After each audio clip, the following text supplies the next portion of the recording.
એ picture જોવે અને બધે રોવે. શું કામ રોવે? કેમ દાંત કાઢો છો? એલા હે હાથમાં આવી જાઓ સૈયારા વાળા.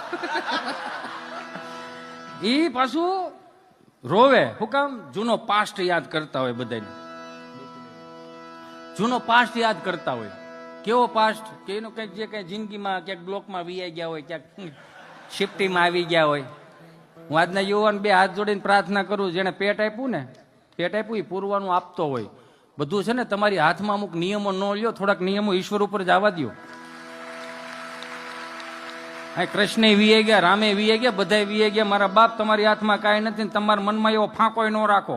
5-15 હજાર રૂપિયા રળે દો પછી જે બધાને ઇગ્નોર કરવાનું ચાલુ કરો છો ને, હું જ કંઈક છું, તમે કાંઈ નથી. એક વસ્તુ સમજો, તમે કાંઈ સવ જ નહીં. તમારે વેલ્યુ જ નથી કાંઈ, સમજો ને. તો 15,000 રૂપિયા તમે બાપુજીના હાથમાં આપી દો એટલે તમારા મનમાં તમે શું સમજો? બાપુજીએ 30 વર્ષ કાઢને કા હૈયારામાં ને હૈયારામ, તમે કા સૈયારામ પડાયેલા?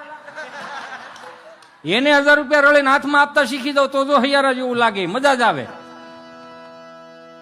15-15, 20-20, 25-25 વર્ષના યુવાનોને બહેનોને કરી દે છે આપણો બાપ ને આપણી માં.